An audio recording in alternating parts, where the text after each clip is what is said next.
A very warm welcome to everyone to the channel. I'd like to share with you 4 operational features that have worked very well for me. Sort of like having a built-in drain to your aquarium. It's an obvious one. These features really didn't cost me any more in building this tank. I just copied them from others that I thought were very effective. Although at the time I didn't appreciate them or understand them as much as I do now after a year and a half.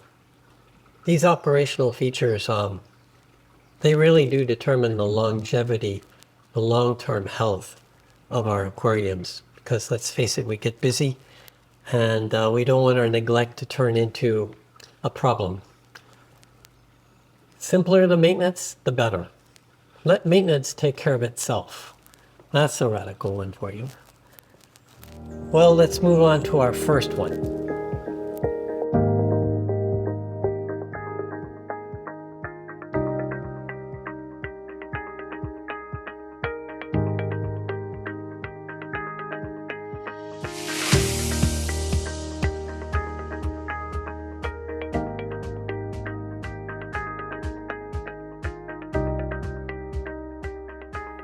Hello, my name is Rick. I'm your illustrated programmer today.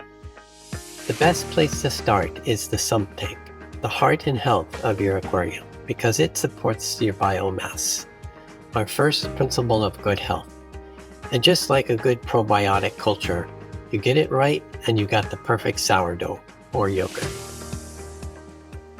As you can see here, the first compartment starts with a disposable polyester filling to filter out the large organic material. Then the lava rock, very porous, a true tried and tested media.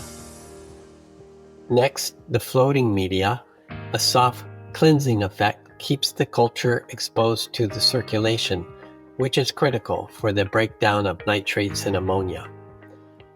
The last compartment contains a submersible pump to pump the water back to the aquarium. Let me point out the advantages that I really love and appreciate. It keeps the pump noise out of the tank. Having its own compartment keeps them clean and free from particulates. It's also easy to maintain and service. Provides the best place for a heat exchanger. This creates a very stable temperature, eliminating cold and hot spots. Supports floating media, which is the industry's first choice. Provides an excellent place to have a drain and a fill valve for your system. And last, it can be built to any size to support as many aquariums as you want. Our second optional feature that is often overlooked, plants, rocks, and wood. These items will introduce enough culture to start the process and build out your biomass. So be careful where they've been. Plants and wood are very, very difficult to sterilize. My best advice really is to try to buy these items already in a healthy system.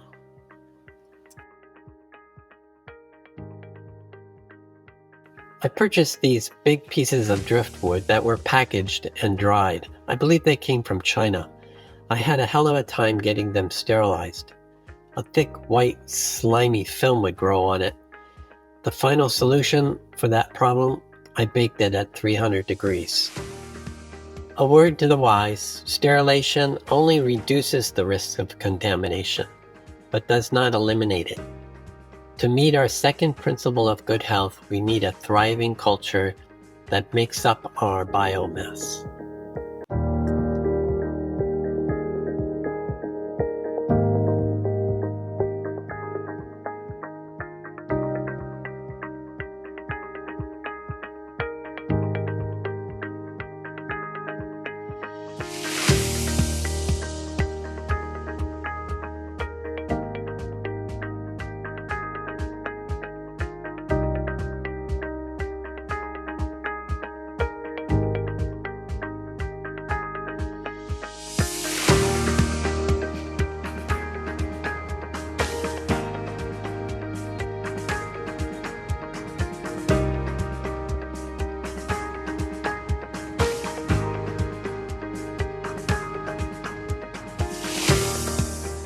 Hello.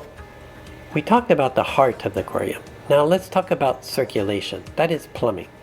Let's go back to the commercial farms for a second. They would never use an aggregate on the bottom of their tanks covered with plants. Like small ponds, this creates stagnation, and this creates anaerobic activity, which kills off anything that needs oxygen. Here is a solution we came up with.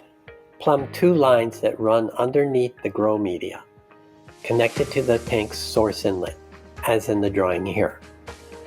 We recommend connecting a bypass valve. This will enable you to close the inlet and redirect the water to the drain. This creates a backwash from under the grow media in your tank. From time to time, open it up and backwash the bottom of the tank, preventing stagnation. This system has been plumbed for 2 80-watt submersible pumps. You can run one or both. Keep one as a backup, which is like having a defibrillator on your crash cart. It can save your aquarium. This covers principle 3, good circulation, creating stability, and prevents future problems.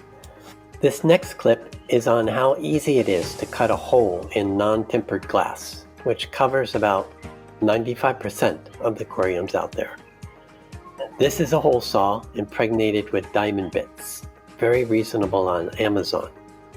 Simply place your saw flat on the glass, holding the drill steady at the base to start the groove. Go slowly until the groove is deep enough where you can speed it up a little bit.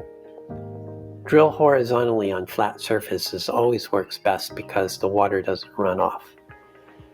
Once your hole is completed, install your bulkhead fitting. They come in 2 different types, glue and threaded. I like threaded because the future always has a different need to meet. Tubing can be rigid or flex.